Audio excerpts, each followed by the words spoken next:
نو ډېرې جنکۍ داسې دي ګریبانې چې علمونه یې کړي دي په مدرسو کې پاتې شوي دي مور پلار پسې سختې تېرې کړي او بیا یې داسې شیله ورکړي چې هغه بېدینه وي نو د دې نه هغه علم هم ټول هېر شي هغه تقوا ته هم لاړه شي هغه 5 وخته مونځ ته هم ګډوډ شي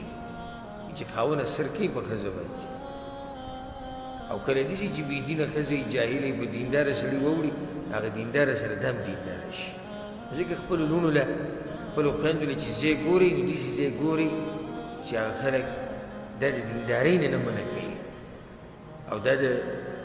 تلاوتون نه منع کوي بله یو زنانه ما ته ټلیفون وکړو په خپله نو هغې دا تپوس زمانه وکړو انګریزانو ملکونو کې اوسېده خاوند بولې والته ما نه دا تپوس وکړو وایي خاوند راته وایي که د قرآن په تلاوت مې ولیدې نو طلاق کوم دی اوس زه څه وکړم بیا ما جواب ورکړ هسې اوس ګوره یعنې دې ځای ته حالت ورسېږي چې د قرآن په تلاوت مې ولیدې زه دې طلاق کوم څومره ظلم د دې جنۍ مور پلار کړی چې داسې بېدینه دی داسې بېدینه دی چې دی خپله لور ورکړې یا کور ورکړې اذا اتاکم من ترضون دینه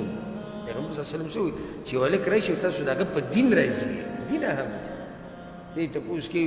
پټۍ دې څومره دی جیداد دي په پټۍ او جیداد به څه وکړي ولیدی دې ښځې له ورکوي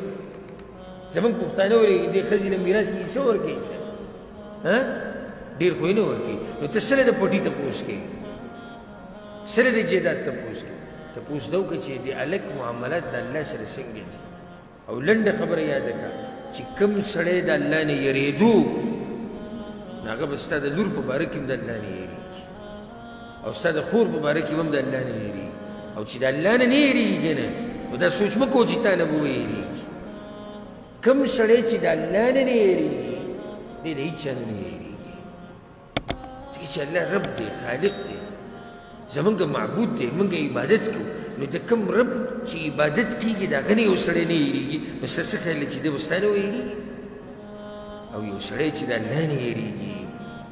نو په ده باندې بیا مطمئن اوسه چې دی به ظلم او زیاتۍ نه کوي